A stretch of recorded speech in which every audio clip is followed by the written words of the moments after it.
ఏదైనా జరిగిందనుకోండి, మనం ఏమంటాం, అది ఈశ్వరుడు నిర్ణయించాడు, లలాట లిఖితారేఖా పరిమాస్త్రం న శక్యతే.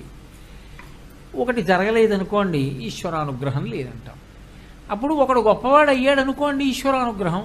ఒకడు గొప్పవాడు కాలేదనుకోండి, అది కూడా ఈశ్వర నిర్ణయం. వాడిని ఎందుకు తిట్టడం? అది ఆయన ప్రశ్న. ఒకడు భగవద్భక్తుడు, వాడు అదృష్టం, ఈశ్వరుడు వాడిని భక్తుడిని చేశాడు. ఒకడు సమస్త దురలవాట్లకి అలవాలం, వాడిని ఎందుకు తిట్టడం? ఒకడు మంచివాడైతే ఈశ్వరుని పొగుడుతావా? ఒకడు చెడ్డవాడైతే మాత్రం ఈశ్వరుడు కాదండి వాడి తప్పంటావా? అప్పుడు వాడి ప్రమేయమే ఉంది. మంచిలో కానీ చెడులో కానీ రెండిటిలో వాడి స్వాతంత్ర్యం లేనప్పుడు రెండిటికి కర్త ఈశ్వరుడు కదా, వ్యక్తి కర్త ఎలా అయ్యాడు? అది ఆయన ప్రశ్న. నిజమే, అది పైకి చూసినప్పుడు అలాగే అనిపిస్తుంది. కానీ ఒక విషయం బాగా జ్ఞాపకం పెట్టుకోవాలి. ఒక మనిషి పాడయ్యాడు అనడానికి కానీ, ఒక మనిషి ఉండవలసిన పథంలో ఉన్నాడు అనడానికి కానీ ప్రమాణం ఏమిటి? ధర్మం. ఎవడు ధర్మాన్ని పట్టుకున్నాడో వాడు సక్రమమైన మార్గంలో ఉన్నాడు. ఎవడు ధర్మాన్ని వదిలేశాడో వాడు వక్ర మార్గంలో ఉన్నాడు.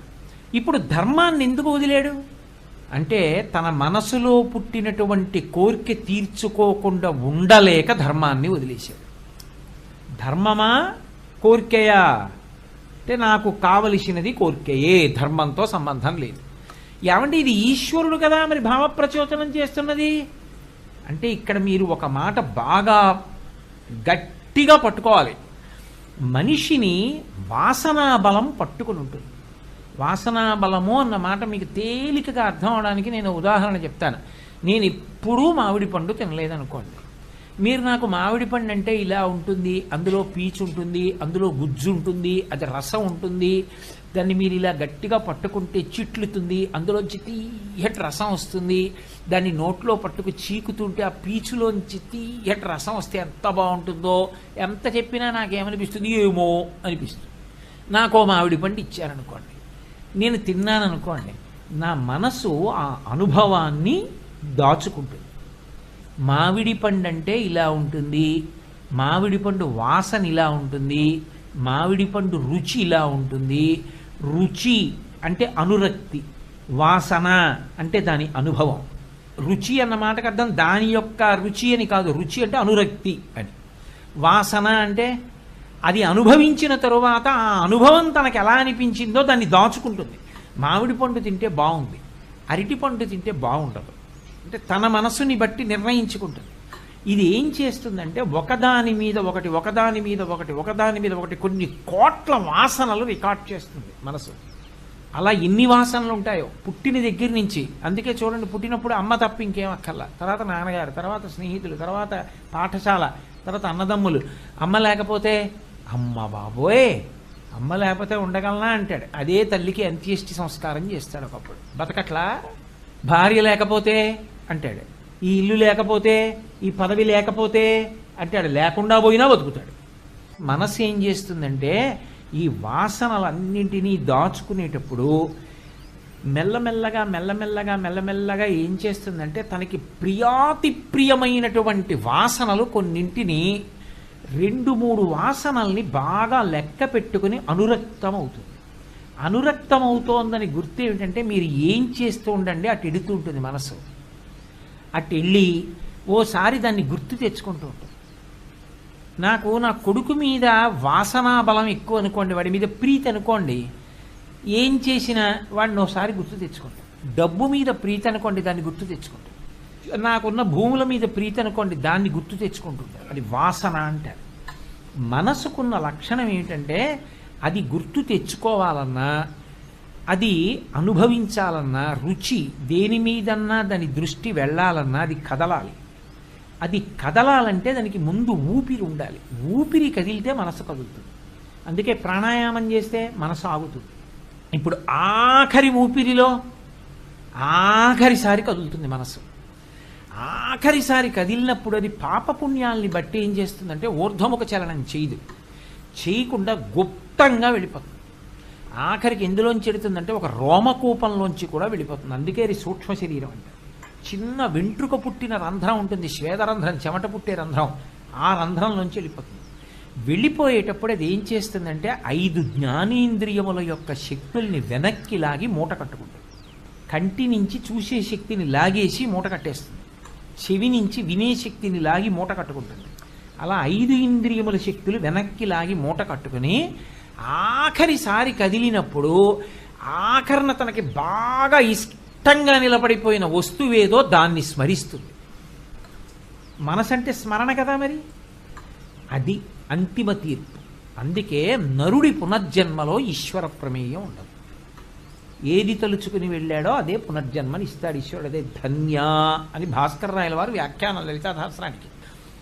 మీకు ఉదాహరణకి నా ఆఖరి ఊపిరిలో శ్రీరామాయణం జ్ఞాపకానికి వచ్చిందనుకోండి, అంటే దాని అర్థం బాగా నా మనసు రామాయణంలో రంజిల్లిపోయింది, అందుకని అది గుర్తొచ్చింది ఆఖరి కదలికలో. అంటే నాకు తెలియకుండానే నా మనసు దాని మీద అనురక్తమైపోయి ఉండిపోయింది. ఇప్పుడు వచ్చే జన్మలో ఈశ్వరుడు ఏం చేస్తాడంటే ఒక మహావిద్వాంసుడి కడుపున నేను మళ్ళీ మనుష్యుడిగా పుట్టేట్టు చేస్తాడు. ఆయన చిన్నతనం నుంచి నాకు వేదాంగములు నేర్పి ధర్మపదంలో నడిచేటట్టు చేసి నా పునర్జన్మలను తగ్గిస్తాడు. ఇప్పుడు మనసు ఏం చేస్తుందంటే పునర్జన్మలోకి వెళ్ళిపోయినప్పుడు ఏదో ఒక్క వాసన పట్టుకుని వెళ్ళిపోదు, దీనితో పాటు కొన్ని పట్టుకుని ఎడుతుంది. అందుకే మీరు కొంతమంది పిల్లల్ని చూడండి, చిన్నతనంలో రాగం పాడితే గుర్తుపడతారు, ఇది రాగం అంటారు. ఎలా తెలిసింది వాళ్ళకి అంత చిన్నతనంలో? అంటే గత జన్మలలో వాడు ఒక పెద్ద సంగీత విద్వాంసుడు, రాగాలు రాగాలు రాగాలు అవే ఆలోచిస్తూ వెళ్ళాడు. ఈ జన్మలో వాడికి సాధన లేకుండా చెప్తాడు. ఒక్కొక్కడు చూడండి, ఒకసారి చదువుతాడు ఆ పద్యాలన్నీ వచ్చేస్తాయి, ఎందుకంటే వాడు గత జన్మలో అంత సాధన చేశాడు అవన్నీ, అందుకే అన్ని వచ్చుతాయి ధారణలోకి. ఇప్పుడు ఈ వాసనల్లో కొన్ని వాసనలు ఏమవుతాయంటే, నేను ముందు మంగళప్రదమైనవి చెప్పాను, అభ్యున్నతి కారకాలు. కొన్ని చెడు వాసనలు కూడా పట్టుకెడుతుంది. నాకు అన్ని మంచి విషయాల మీదే అనురక్తమై ఉండాలని ఎక్కడుంటుంది? ఉండకూడని విషయం మీద నాకు ఉండిపోయింది అనుకోండి. నాకు మధుపానం అలవాటు, కళ్ళు తాగుతూ ఉంటాను అనుకోండి ప్రతిరోజు. నేను కేవలంగా ఒక ఉదాహరణకి చెప్తున్నాను. కళ్ళు తాగడం నాకు అలవాటు అనుకోండి, ఆ కళ్ళు తాగడం మీద ఆఖరి ఊపిరిలో స్మరిస్తుంది. అప్పుడు ఏమవుతుందంటే వచ్చే జన్మలోకి వెళ్ళినా వాడికి కళ్ళు మీదకి దృష్టి ఎడుతుంది, దాని మీదకి లాగుతుంది మనస్సు. ఎందుకంటే అది వాసనాబలం, గత జన్మల నుంచి తెచ్చాడు, తెచ్చుకుని లాగుతుంది. ఈశ్వరుడు ఏం చేస్తాడంటే బుద్ధినిస్తాడు. బుద్ధి అంటే నిర్ణయాత్మక శక్తి. ఇది ఇతర ప్రాణులకు ఇవ్వడు, ఒక్క మనుష్యునకే ఇస్తాడు. ఎందుకని అంటే మనుష్యుడు ఏం చేస్తాడంటే ఆ బుద్ధికి శాస్త్రాన్ని గురువుని ఆధారంగా ఇచ్చాడనుకోండి, ఇస్తే వాసనని గెలుస్తాడు. గురువుగారి పాదాలు శాస్త్రము వీటి యందు బుద్ధి అనురక్తమైందనుకోండి. ఇప్పుడు అనురక్తమైంది, జాగ్రత్తగా కుక్క పిల్లని మచ్చిక చేసుకున్నట్టు మచ్చిక చేసుకుని అక్కడ పెట్టాడు. మెల్లిగా మనసుకున్న లక్షణం ఏంటంటే ఇష్టం లేకపోయినా అదే గుర్తు చేస్తుంది, అది దానికి ఉన్న లక్షణం. నాకు 5 అయ్యేటప్పటికీ కాసేపు గంతులేద్దాం రోజు, ఓ 15 రోజులు అనుకున్నాను అనుకోండి, ఏమైనా అసలు అర్థం ఉందా దానికి? 5 అయ్యేటప్పటికి ఎవరూ చూడకుండా తలుపు వేసుకుని గంతులు వేస్తున్నాను. 5 రోజులైంది, 6వ రోజు 5 అవుతోంది, కాసేపు నువ్వు గంతులు వేయాలని ఎవరు గుర్తు చేస్తారు? మనసే గుర్తు చేస్తుంది. అది దానికి ఇష్టమా? ఏమిటి అది, ఏమిటి తలుపు వేసి ఇందుక గంతులు వేయడం అన్నా? ఇప్పుడు నువ్వు 15 రోజులు గంతులు వేయాలనుకున్నావుగా, 5 అయింది, గంతులు వేయి అని అదే గుర్తు చేస్తుంది. అలా దానికి ఇష్టం లేకపోయినా మొదట్లో అది మెల్లిగా గురువు దగ్గరికి శాస్త్రం దగ్గరికి వెళ్ళడం మొదలెడుతుంది. దానికి ఉన్న లక్షణం ఏమిటంటే అనురక్తం అవుతుంది. విని అబ్బా నిజమే, గురువు పాదాలు పట్టుకోవాలి, శాస్త్రం పట్టుకోవాలంటే గురువుని శాస్త్రాన్ని పట్టుకుంటే వాసనా బలాన్ని జయిస్తాడు. ఇప్పుడు ఏం చేస్తాడంటే చిచి కళ్ళు తాగడం ఏమిట్రా, తప్పు, తాగకూడదంటాడు. గత జన్మలో గెలవలేకపోయిన దాన్ని ఈ జన్మలో గెలిచాడు. ఇప్పుడు నువ్వు ఒక మంచి మార్గంలో వెళ్ళడానికి నీకు బుద్ధిని ఇచ్చినప్పుడు ఈశ్వరుడు నువ్వు అభ్యున్నతి పదంలో నడవడానికి కావలసిన ఆస్తిని ఇచ్చాడా లేదా? నీ కర్మకి ఎవడపోతుడు? నువ్వే ఉద్ధరేణ ఆత్మనాత్మానం. నీకు బుద్ధిని ఇచ్చాడు కాబట్టి సక్రమంగా వినియోగించు, ఉన్నత పదంలో పెడతావు. బుద్ధి ఇచ్చినా మళ్ళీ ఆ బుద్ధిని పట్టుకెళ్ళి చెడు మార్గాల దగ్గరే పెడితే, అవి తప్పని తెలిసి కూడా అక్కడే పెట్టి దాన్నే పట్టుకు తిరుగుతారంటే ఇంకా కొత్త వాసనా బలాలు తెచ్చుకుంటాం. అప్పుడు ఇక సాధన ఎక్కడ ఉంటుంది? వచ్చే జన్మలో తిరియక్ అవుతాడు. ఎందుకంటే ఆఖరణ తలుచుకున్నవంత భయంకరమైన స్మరిస్తాడు. దాన్ని బట్టి తిరియక్ అంటే భూమికి అడ్డంగా వెన్నుపా ఉండే ప్రాణిగా వెళ్ళిపోతాడు. ఇప్పుడు ఎవరు నిర్ణేత? మనుష్య జన్మ దగ్గరికి వచ్చేటప్పటికి ఒకడు బాగుపడినా ఒకడు చెడిపోయినా ఎవడు దానికి కర్త? మనుష్యుడే.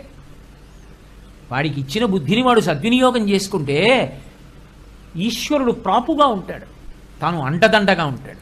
ఒక్కొక్కసారి ఓడించి చూస్తాడు. మీరు చూడండి, మా చిన్నతనంలో ఎంత గుండ్రంగానో రాయాలని ప్రయత్నం చేసేవాళ్ళం. ఎట్టి పరిస్థితుల్లో రెడ్ ఇంకు పెట్టకూడదు మాస్టర్. ఆ పుస్తకం పట్టుకెళ్ళి చూపిస్తే ప్రకృతి వికృతి ఇలా టిక్కు పెట్టి ఎక్కడ తప్పు రాయలేదు అని పెట్టి 10వ దాని దగ్గరికి వచ్చేటప్పటికి ఏమిట్రా ఇది, ఈ ఒత్తి ఏమిట్రా, సరిగా ఇలా ఉండాలి అని ఎర్రింకుతో ఇలా అని ఇలా అనేవారు. అని మనసు చిన్నబుచ్చుకునేది. రేపైనా ఎర్రింకు పెట్టించుకోకూడదు, ఒక్క నాటికి చేసేవారు కాదు. ఎప్పుడూ ఎర్రింకే, ఏదో ఒకటికి ఉండదు ఆ ఎర్రింకు లేకుండా. ఆఖరికి ఒళ్ళు మండి ఏంటంటే రోజు ఎర్రింకుతో ఏదో ఒకటి పెట్టేస్తానేంటి మాస్టర్, ఎంత కష్టపడి రాసినా అంటే, ఒకటి గుర్తుపెట్టుకో, నేను ఎర్రింకుతో అలా అనకుండా ఒక్కటి కూడా 4 రోజులు నిన్ను వదిలేస్తే నువ్వు పాడైపోతావురా. అందుకురా ఇలా పట్టుకుని ఉంచాను నిన్ను ఎప్పుడో తలాలో నాకు తెలుసురా, అప్పుడు నా ఎర్ర పెన్ను పెట్టనులే పో ఎవరు మాస్టర్. ఈశ్వరుడు ఏం చేస్తాడు, ఒక్కొక్కప్పుడు మీరు అనుకున్నవి జరగకుండా చేస్తాడు. అయినా వాడు నాకు ఎందుకు ఇవ్వలేదు అని వదలడంలో భక్తి ఉంది. వాడు ఇచ్చాడు, నా గొప్ప కాదు, వాడు ఇచ్చాడనడంలో నిలదొక్కుకోవడం. ఇప్పుడు ఆ భక్తికి ఆధారం శాస్త్రం, గురువు, దానికి శ్రద్ధ అని పేరు. ఇప్పుడు ఆ బుద్ధిని ఎవడు వినియోగించాడో వాడు పైకెక్కుతున్నాడు, ఎవడు వినియోగించుకోలేదో వాడు వాసనా బలాన్ని జయించలేకపోవడం కాదు, కొత్త వాసనలు కూడా తెచ్చి మీద పెట్టుకుంటున్నాడు. ఇప్పుడు వాడిని ఎవరు ఉద్ధరిస్తాడు? మళ్ళీ ఆఖరి ఊపిరిలో గత జన్మలలో ఈ మనుష్య జన్మ మళ్ళీ రావడానికైనా కారణమైంది అది. ఇప్పుడు మనుష్య జన్మ రావడానికి కాదు, కొన్ని కోట్ల జన్మలు తిరియక్కుపోవడానికి పనికి వస్తుంది. ఎవడు ఉపయోగించమన్నాడు బుద్ధిని అలా? అందుకే ఏ పని చేసినా మనం ఏమడుగుతామంటే ధియోయోన ప్రచోదయాత్, మా బుద్ధులు ప్రేరేపింపబడుగాక. దేని యందు? గురువు యందు, శాస్త్రమునందు, ధర్మమునందు ప్రేరేపింపబడుగాక. అటువైపుకి వెడితే భద్రం, వెళ్ళనప్పుడు ప్రమాదం. అందుకే పిల్లవాడికి కత్తివ్వడం ఎంత ప్రమాదమో మనసుకి వాసన అందించడం అంత ప్రమాదం. అందుకే నిషిద్ధ కర్మ అంటుంది శాస్త్రం, దాని జోలికి వెళ్ళవద్దు. అసలు దాని రుచి ఏమిటో చూసి దాని వాసన లోపల పెట్టుకుందామని ప్రయత్నించకు. దాన్ని అధిగమించలేకపోయావో కోట్ల జన్మలు వెళ్ళిపోతావు. కాబట్టి అసలు దాని జోలికి వెళ్ళద్దు, భంజించేసేయి అంటుంది. ఇప్పుడు ఒకడి వృద్ధికి కానీ ఒకడి పతనానికి కానీ కారణం వాడి బుద్ధిని వాడు సక్రమంగా వినియోగించుకోవడం మీదే ఉంటుంది. అలా వినియోగించుకోవాలని ప్రయత్నం చేస్తే కచ్చిత్ పురుషకారంచ దైవంచ ప్రతిపద్యతే అంటుంది సీతమ్మ. మన ప్రయత్నానికి ఈశ్వరుడి యొక్క అనుగ్రహం తోడవుతుంది, సాధిస్తాం. ఒక చోట తోడు కాలేదు, ఏమి ఇబ్బంది లేదు, అది కూడా మనం ఊంచుకోవడానికే కారణం అవుతుంది. ఎందుకు ఇవ్వలేదో ఈశ్వరుడు వాంఛితార్థ ప్రదాయిని. నేను కొన్ని కోరికలు కోరచ్చు, అమ్మవారు ఇవ్వదు. ఎందుకు ఇవ్వదు? నీకు ఈ అనుభవం వస్తే నీ జీవితంలో అన్నీ పాలుకావు, కొన్ని విషయాల్లో నువ్వు జాగ్రత్తగా ఉండాలన్న అనుభవం ఒకటి నీకు నేర్పాలని అనుకుంటున్నాను, అందుకు నీకు ఇలాంటి అనుభవం ఇచ్చానని అమ్మవారు నన్ను జాగ్రత్త నేర్పుతోంది అని తీసుకుంటే నీకు ఇబ్బంది కాదది, లేకపోతే చతికిల పడిపోతావు. కాబట్టి బుద్ధిని వినియోగించుకోవడం అన్నదే మనుష్యుడి యొక్క ఉద్ధరణకు కారణము.